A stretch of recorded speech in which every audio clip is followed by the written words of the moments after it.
بسم الله الرحمن الرحيم ألا إن أولياء الله لا خوف عليهم ولا هم يحزنون الذين آمنوا وكانوا يتقون صدق الله العظيم. Turkey, the year of 1929. Trabzon, a city of the Black Sea pullulating with scholars and a source of friends of Allah. In a village called Tavşanlı, in the township of Of, one father's prayers were accepted, and one mother's dream came true. After many years without children, Ali Effendi and Fatima Hanım had a shining baby boy. Mahmud Effendi's maturity in his childhood astonished everyone around him. People in his village named their children Mahmud in the hope that they too would be like him. At the age of 6, Mahmud Effendi memorized the Quran under the supervision of his parents. When he was still young, Mahmud Effendi traveled to Kayseri for the sake of Islamic studies and took some lessons, like Arabic and Persian languages, from Tesbihçizade Ahmet Effendi, who was an esteemed scholar in that region. After remaining in Kayseri for a year, he returned to his home village Of and studied the recitation of the Quran from Mehmet Rüstü Aşık Kutlu Hoca Effendi, the most renowned Qiraat scholar of that period. Mahmud Effendi learned the sciences of rhetoric, Islamic theology, the Islamic law, principles of Islamic jurisprudence, and other Islamic sciences by Çalekli Hacı Dursun Feyzi Effendi, the senior professor of Süleymaniye Medrese, who was a distinguished and specialized scholar at the intellectual and rational sciences and transmissive sciences. Mahmud Effendi received his diploma with perfect appreciation when he was just 16 years old. Bandırma City. In June 1952, Mahmud Effendi went to Bandırma, a sea town of the Marmara, for his military service. It was during this time that he met his spiritual guide, Sheikh Ali Haydar Ahısavi En-Nakşibendi El-Halidi. Sheikh Ali Haydar Effendi was the worthy scholar and the Hoja of presence for the last 4 Ottoman sultans and the Mufti of 4 orders in the Islamic religious law. Ali Haydar Effendi's Sheikh, Ali Rıza Bezaz Effendi, who had been buried in Bandırma, had informed Ali Haydar Effendi, who was at his dervish lodge in Istanbul at the time, through spiritual means about Mahmud Effendi, commanding him, "Come to Bandırma immediately and take possession of your trust." After meeting him, Sheikh Ali Haydar Effendi had shown a great deal of interest in Mahmud Effendi, and he had great affection and respect for this younger man. Those around Sheikh Ali Haydar Effendi, occasionally they would ask, "Why do you give such value to a soldier you do not even know?" Ali Haydar Effendi replied, "By the protection of Allah, no sin has yet been recorded in his book of deeds." Mahmud Effendi completed his military service in 1954 and was then inaugurated as an official imam of Ismail Ağa Mosque in Fatih, Istanbul. On August 1, 1960, Sheikh Ali Haydar Effendi, after a long life of serving Islam, obtaining knowledge and spiritual guiding followers, departed from this world to the world of eternity. He had trained Mahmud Effendi as his successor and had passed on his spiritual entrustment to him. A new era with glorious responsibilities began in Mahmud Effendi's life. After the death of his Sheikh, Ali Haydar Effendi, he was busy working with the community as an imam, as well as being involved in the Islamic education of the students and duties of spiritual guiding. Many students of wisdom, particularly imams, clerics, and muftis, took lessons from Mahmud Effendi. Sheikh Mahmud Effendi always encouraged people to seek education, implement wisdom, and aim for goodness. Many statesmen visited him and paid special attention. Mahmud Effendi advised many bureaucrats, as well as many other people, both officials and non-officials. Mahmud Effendi has explained Islam to governors and political leaders such as Turgut Özal, Necmettin Erbakan, and Recep Tayyip Erdoğan. While speaking to them, he only informs them of the commands and prohibitions of Allah. He has never asked for any form of worldly benefit for himself or for his community. Under heavy circumstances, one in which the recitation of the Quran in Arabic had become a very difficult task, we can see that Mahmud Effendi's achievement of educating thousands of Hojas, both men and women, and tens of thousands of students, is becoming the leader of millions of men with beards and women with burqas in such a short period of time, that is, in 40 or 50 years, is truly remarkable. During the continuous conflicts between the right and left-wing groups, prior to the coup of September 11, 1980, Sheikh Mahmud Effendi told the people who came to him saying, "Let's perform jihad, that it is our duty to revive people by enjoining the good and preventing the misdeeds. It is not our duty to kill people." He tried to calm the people and was successful to a great extent. Sayyid Muhammad Alawi al-Maliki, one of the greatest scholars of the Islamic world and one of the greatest defenders of the Ahl Sunnah, visited Sheikh Mahmud Effendi in his lodge in Istanbul several times, and he said about Mahmud Effendi, "I have seen many communities all over the world. Some of them give importance to wisdom and lost Sufism. Some of them give importance to Sufism and lost wisdom. But Mahmud Effendi and his community is one of the exceptional communities that practices and perpetuates wisdom through practice, the religious way with the mystic way." An internationally known Islamic scholar, Muhammad Ali Es-Sabuni, became Sheikh Mahmud Effendi's follower, saying, "No doubt, Sheikh Mahmud Effendi is the Sheikh of not only Turkey, but of the entire world." Dark hands, dark desires. Huzur Ali Muradolu Hoca Effendi. On the mid-morning of May 17, 1998, Mahmud Effendi's son-in-law, Huzur Ali Muradolu Hoca Effendi, the Imam of Çukurbostan Mosque, and an esteemed scholar, was shot and made a martyr at the Ismail Ağa Mosque while teaching a lesson. Bayram Ali Öztürk Hoca Effendi. On the morning of September 3, 2006, Bayram Ali Öztürk Hoca Effendi, an imam and leading figure amongst the congregation, was stabbed and made a martyr in Ismail Ağa Mosque during prayers, following one of his regular sermons on Hazret Imam Rabbani's letters. Although Mahmud Effendi was immensely saddened by both of these unfortunate incidents in his mosque, he responded to the condolences of the congregation with the words, "May the entire Islamic world grieve." Hundreds of thousands of people gathered at the Fatih Mosque for their funeral prayers, which were performed in total silence and with great calmness, without outburst or agitation. This is enough to demonstrate the extent of Mahmud Effendi's manners, courtesy, and patience. June 2009, Damascus, Syria. The celebrated city of Damascus, worthy of the word glory, a place of science and learning for centuries. Glorious Damascus has welcomed a special guest and shares this beautiful peace with his visit. In a world where chaos and stress is on the rise, His Excellence, a shining sun in Islam, the protecting star of Ahl Sunnat, His Excellency Sheikh Mahmud el-Naqshbandi el-Mujaddidi el-Halidi.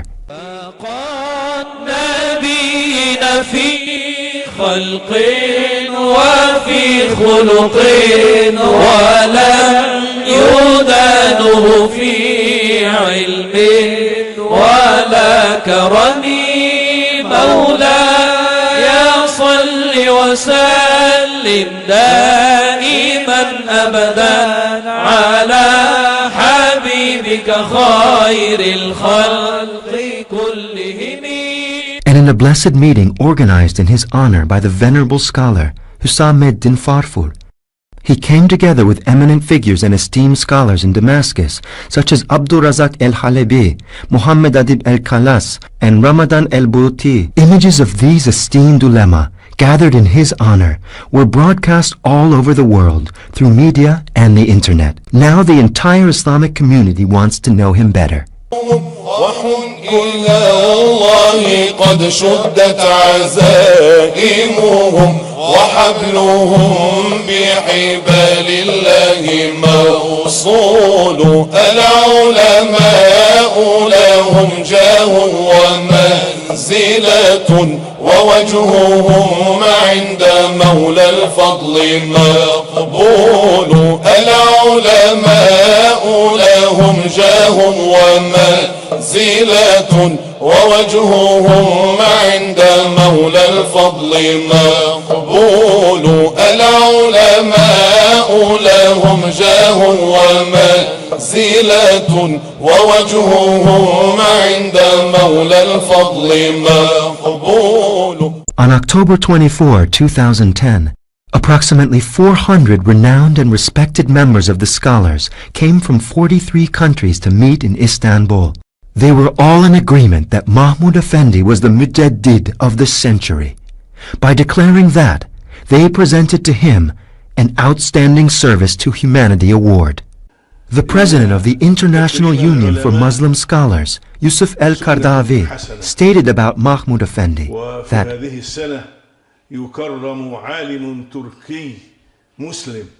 rewarding the scholars is a beautiful Sunnah act, and this year a Muslim Turkish scholar is to be rewarded. He has carried out many works to educate his people in the faith, taqwa, good morals, and respect for people and knowledge. This Rabbani scholar is the virtuous Sheikh, Mahmud Effendi Naqshbandi. He is a Sufi and Hanafi scholar. However, he is not one of the people who spread superstition, vanity, innovation, or aberrations. On the contrary, he firmly adheres to Allah's book and the Prophet Muhammad Mustafa, peace and blessings be upon him. The Mufti of Lebanon, Akkar, Usame al-Rifai, spoke in the name of all the scholars. Acting as principal on my own behalf, I speak in the name of the worthy scholars who have chosen me as their spokesman on commission.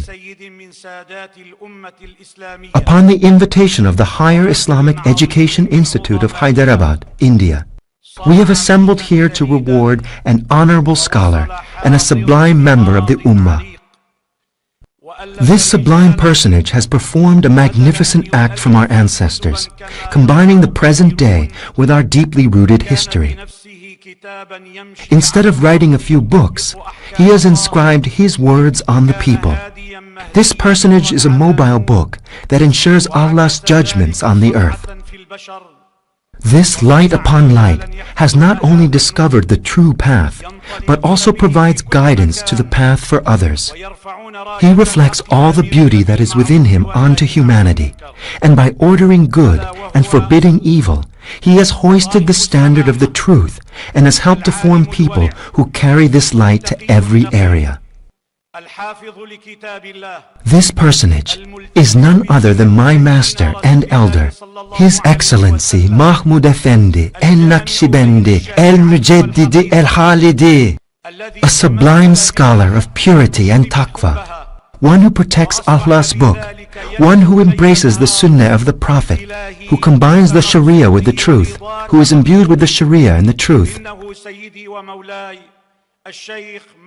who continuously says, "My Lord, you are my sole intention, and my sole responsibility is your consent." May Allah protect and watch over him. May He make His breath continuous upon us. May Allah allow him to enrich us with His blessings and help. Prophet Muhammad, peace and blessings be upon him, stated that Allah will send a scholar at the beginning of every century to renew the Ummah's religion. Thus, I state that at the beginning of the 15th Hijri, the 21st Gregorian century, as the result of research and in keeping with the truth, that our master, Mevlana Sheikh Mahmud Effendi Naqshbandi Mujaddid al-Khalidi, carries all the necessary qualities of resurrecting and reforming the Ummah, that is, of being a Mujaddid, the reviver. This individual, as one who combines his words and actions, something that is essential, must be the person to renew the religion of this Ummah at the beginning of this century. In April 2011, he performed a spectacular Umrah, together with over 50,000 of his followers and lovers. Something like this had not been witnessed for centuries. لبيك اللهم لبيك لبيك لا شريك لك لبيك إن الحمد والنعمة لك والملك لا شريك لك. ما شاء الله سبحان الله ما Geri gel. Ver bak. Sen de kenara çık. Sen de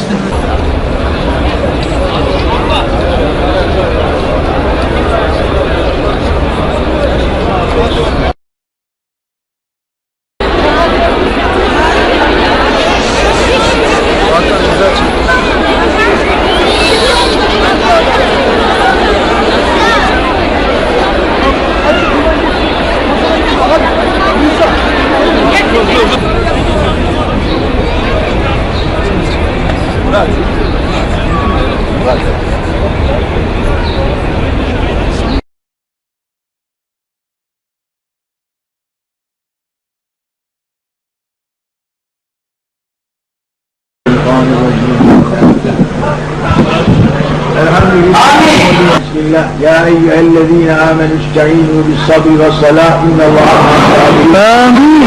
Ey müminler! Dünyada ve kabirde ve mahşerde çok büyük zorluklarla karşılaşacaksınız. Altından çıkamayacağınız işlerle karşılaşacaksınız. Benden yardım isteyin. Namazla ve sabrla.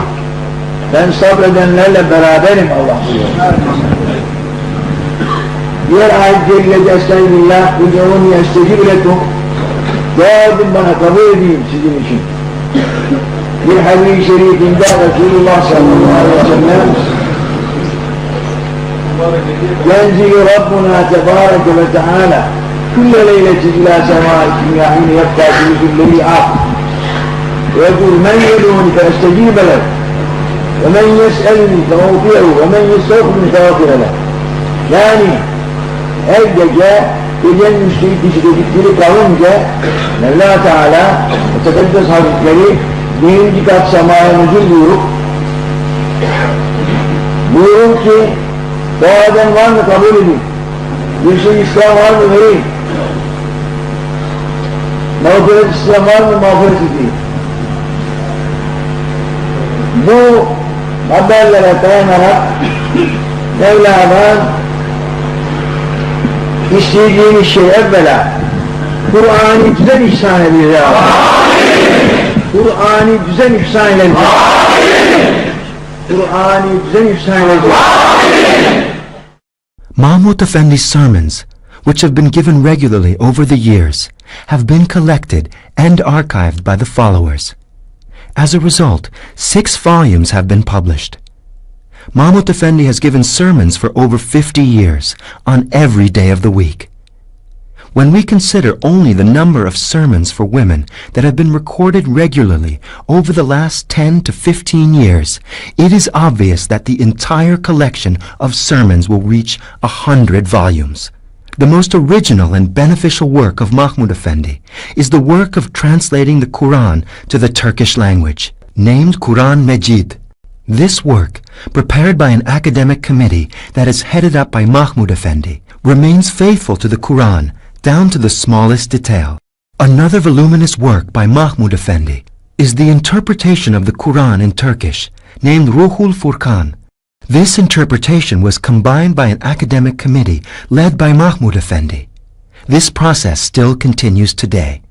Sheikh Mahmud Effendi has established various religious, social, and charitable organizations and foundations, such as the Mujaddid Mahmud Effendi Foundation, the Marifet Association, the Federation of Marifet Associations, and the Ehli Sünnet vel Jamaat Confederation to offer a much better service to Islam and all of humanity. His organizations and foundations give service in education, culture, scientific research, health, charity, national and international social organizations. His nearest service team publishes monthly a scholarly and cultural magazine named Marifet. Sheikh Mahmud Effendi is keen on developing relationships and cooperations, especially between Muslim people and countries, and wants a peaceful world. Today, Sheikh Mahmud Effendi, the Mujaddid, has millions of followers and lovers all over the world, and he is the most eminent figure at the advancement of Islam. Lovers from all corners of the world continue to visit the humble abode of Mahmud Effendi in Çavuşbaşı, Istanbul.